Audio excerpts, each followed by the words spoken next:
저는 오늘 이 시편 1편 1절부터 6절의 말씀을 가지고 멋진 인생을 사는 방법이라는 제목으로 하나님의 말씀을 함께 나누려고 합니다. 우리가 인생을 살아가면서 많은 질문들을 하게 되는데 그 중에서 가장 많은 질문을 하는 질문이 있다면 어떤 질문을 할까요? 대부분의 많은 사람들이 이런 질문을 하지 않을까 싶습니다. 어떻게 살아야 진짜 행복한 삶을 살아갈 수 있을까? 어떻게 해야 내 삶이 성공적인 인생을 살 수 있을까에 대한 질문을 많이 하면서 이렇게 대부분의 사람들이 살아가죠. 그런데 오늘 성경 말씀에 보면 그렇게 행복하고 성공된 인생은 바로 복 있는 사람이라고 이렇게 이야기하고 있습니다. 청소년기, 우리 청소년기를 지나고 있는 친구가 여기 한 명 있는데 청소년기에는 무엇보다도 친구의 관계가 중요하지 않습니까? 그래서 친구 따라 강남 간다라는 그러한 이야기가 생겨날 정도로 친구의 어떤 말투라든지 친구의 습관, 친구가 입는 옷, 친구가 쓰는 그러한 말, 게임도 심지어 친구가 하는 그러한 게임을 따라 하는 것이 바로 친구를 닮아가는 그러한 청소년들의 모습입니다. 누구와 어울린다라는 것은 정말로 강력하죠. 그래서 오늘 우리가 읽은 이 시편 1편의 말씀은요, 바로 어울림에 대해서 이야기해주고 있는 그러한 말씀입니다. 그런데 우리가요, 이 시편 말씀을 읽다 보면 마음속에 우리가 큰 질문이 하나 생기는데요. 자, 시편에서, 이 구약에서는 악한 사람, 그리고 죄인들, 하나님을 비웃는 사람들과 어울리면 안 된다라고 이렇게 말씀해 주고 있습니다. 구약에서 이렇게 말씀해 주고 있는데 우리가 성경을 쭉 읽어 가다 보면 신약에 가서 보면요, 마태복음 5장 44절의 말씀에 보면 예수님께서 뭐라고 말씀하셨냐면 원수를 사랑하라라고 이렇게 말씀하셨어요.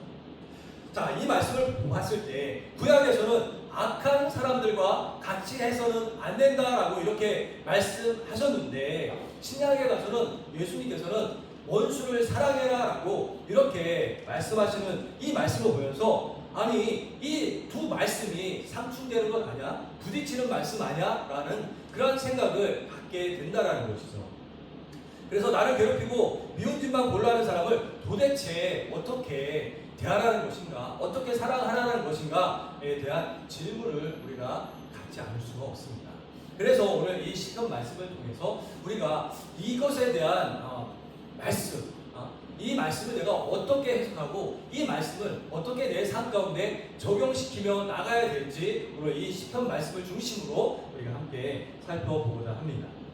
성경에서 말하는 복은요, 우리가 어떤 일을 잘해서 대박을 쳐서 많은 돈을 모으고 인기를 끄는 것이 복이다라고 그렇게 이야기하지 않습니다.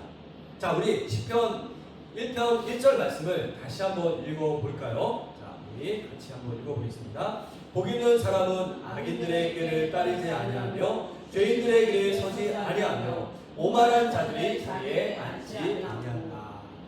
오만한 자리에 앉지 아니한다라고 이렇게 말씀하면서 복 있는 사람이 하지 않는 세 가지에 대해서 이야기를 해주고 있죠.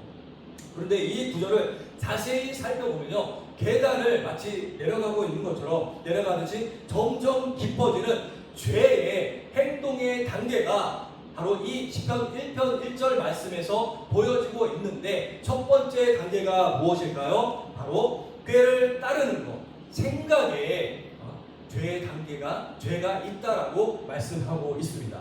이 정도 나쁜 짓은 괜찮아라고 하는 그 악한 생각이나 유혹에 귀를 기울이고 동조하는 것이 바로 죄의 첫 번째 단계다라고 말씀하고 있습니다. 자, 그러면 두 번째 단계는 무엇일까요? 바로 길에 서는 것, 행동에 대해서 말씀해 주고 있죠. 처음에는요, 생각만 하다가 이제는 그 행동이 당연한 것처럼 그 자리에 멈춰서서 죄의 행동을 즐기는 그러한 행동의 단계가 죄의 두 번째 단계라고 말씀하고 있습니다. 자, 그러면 세 번째 단계는 무엇일까요? 바로 자리에 앉는 것, 정착에 관해서 이야기하고 있습니다.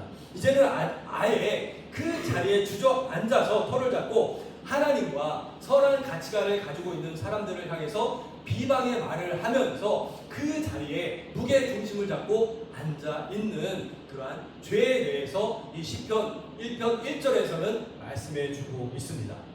자, 즉 이 말씀이 뭐예요? 시편 1편이 정의하는 복 있는 사람이라는 것은 악한 가치관과 문화에 물들지 않고 자신의 마음의 중심을 하나님께 바로 세운 사람이 바로 복 있는 사람이다라고 그렇게 말씀하고 있다는 것입니다.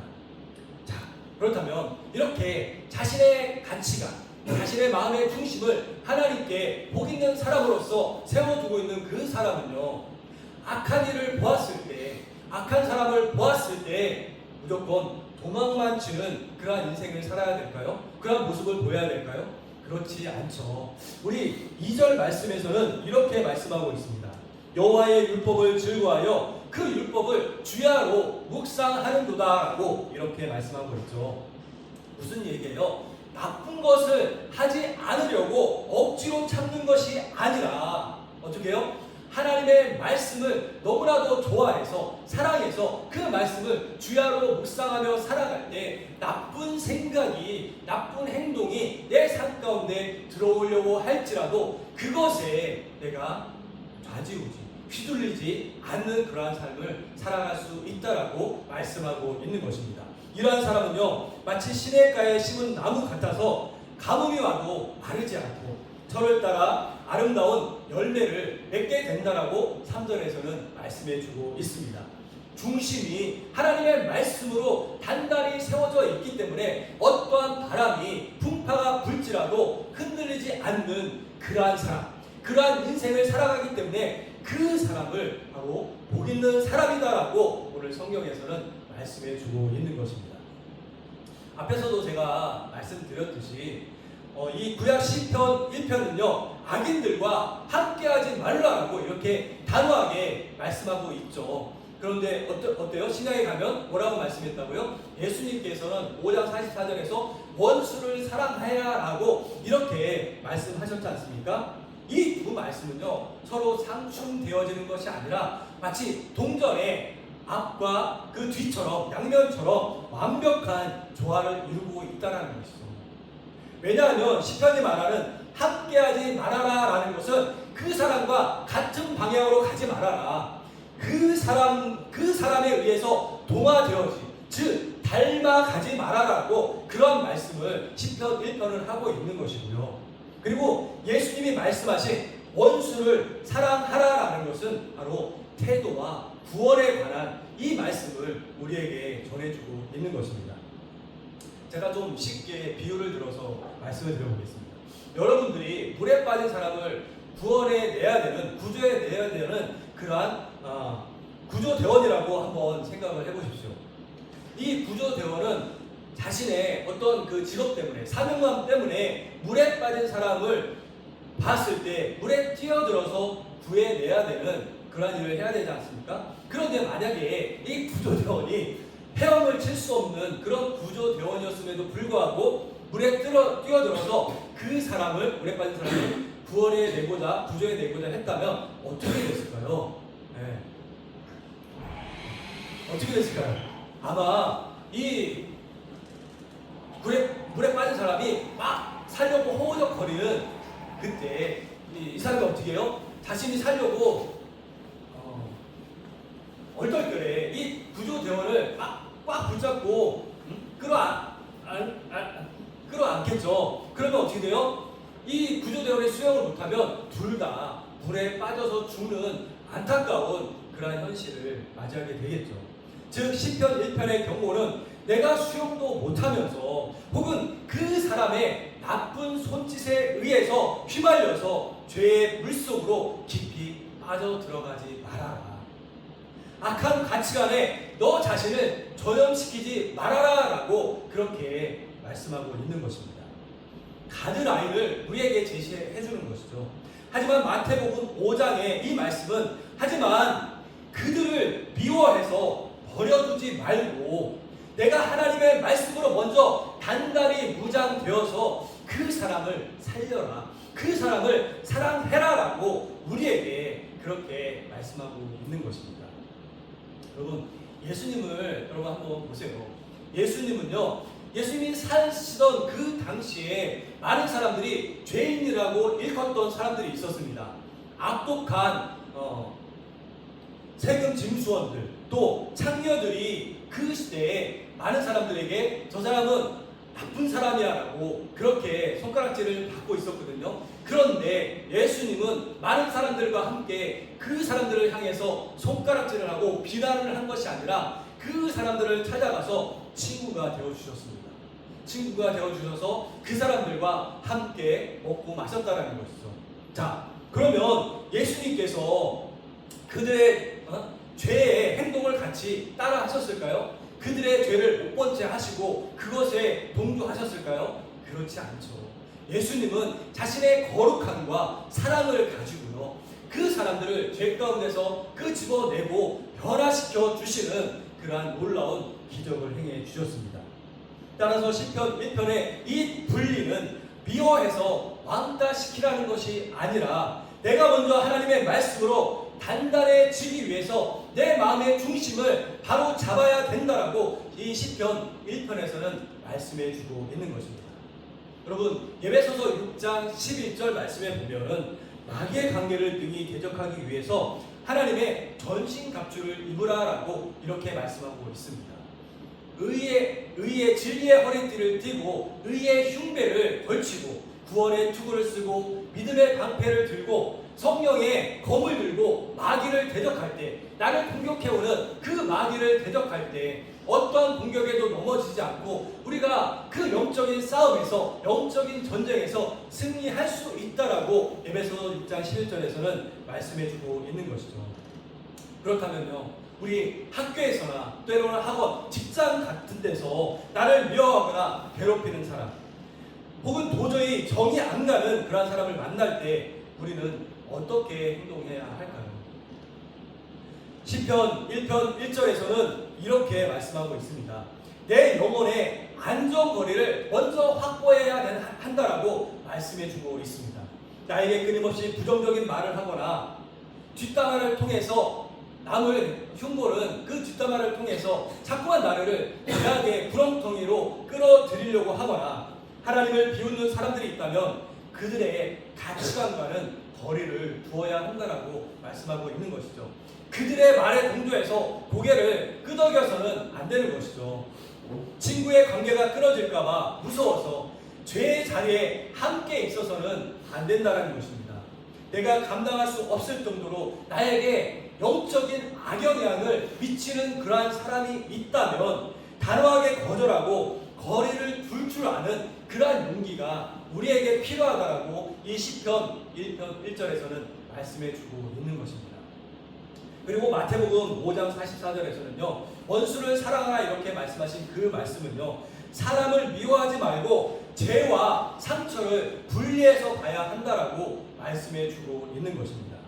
나를 미워하는 사람을 우리가 똑같이 미워한다면 나도 시편 1편이 말하는 악인이나 오만한 자와 똑같은 모습이 되어버릴 수밖에 없습니다.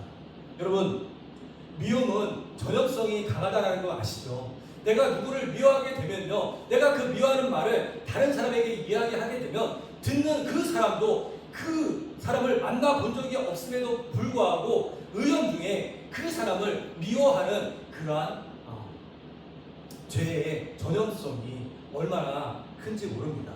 그렇기 때문에 나를 괴롭히는 친구를 볼 때 저 친구 안에 정말 깊은 상처가 있구나, 애정 결핍이 있구나, 사랑에 대한 결핍이 있구나, 하나님을 몰라서 저렇게 방황하는 삶을 살아갈 수밖에 없구나라고 그 사람을 불쌍히 여기는 긍휼의 마음이 우리 가운데 있어야 한다는 것입니다. 죄는 미워하되 사람은 미워하지 않는 것, 바로 이것이 예수님께서 원수를 사랑하라라고 우리에게 말씀해 주신 그 이유인 줄 여러분들 믿으시기 바랍니다. 마지막 세 번째는 흔들리지 않는 시냇가의 나무처럼 내 안을 먼저 채우는 그러한 삶을 우리가 살아야 한다는 것입니다. 여러분, 미워하는 사람에게 가장 최선의 복수의 방법은 뭔지 아세요?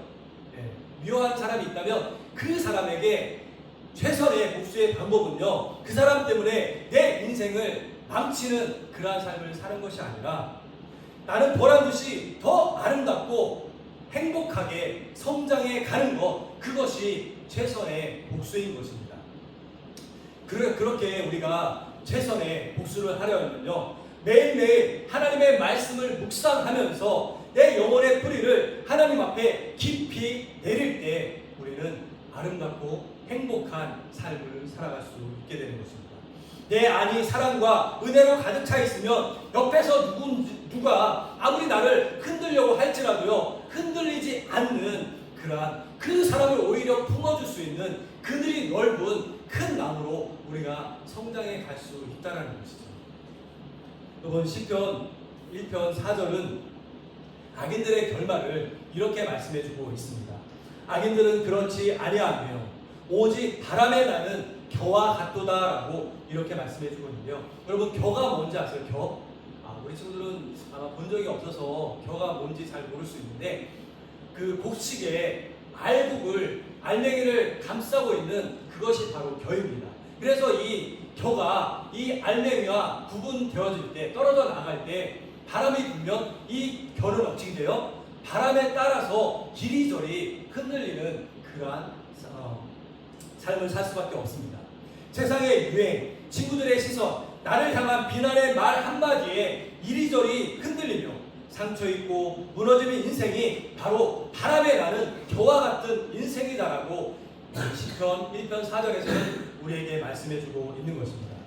반면 하나님의 말씀을 주야로 즐거워하는 사람은요, 사시사철 푸른 잎사귀를 자랑하면서 풍성한 열매를 맺는 시냇가에 심겨진 나무가 되어서 주변에 미움과 시기가 가득한 세상 속에서도 묵묵히 그 자리에서 많은 사람들에게 아낌없이 자신을 줄 수 있는 그러한 훌륭한 나무가 되어질 수 있다라고 오늘 본문에서는 우리에게 말씀해주고 있습니다.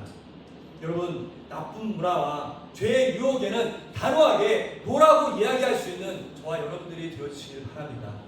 동시에 나를 힘들게 하는 사람들을 향해서는 예수님의 마음으로 기도하며 사랑의 손길을 내밀 수 있는 저와 여러분들이 되어주시기를 바랍니다. 여러분 모두가 악하고 험한 세상 속에서 이리저리 휘둘리는 껍데기와 같은 겨와 같은 인생이 아니라 단단히 하나님께 뿌리를 내려서 주변 사람들에게 아름다운 그늘과 사랑의 열매를 나눠주는 그런 멋진 인생을 살아갈 수 있는 저와 여러분이 되어주시기를, 복된 인생이 되어주시기를 주님의 이름으로 간절히 축원을 드립니다. 우리 함께 기도드리도록 하겠습니다.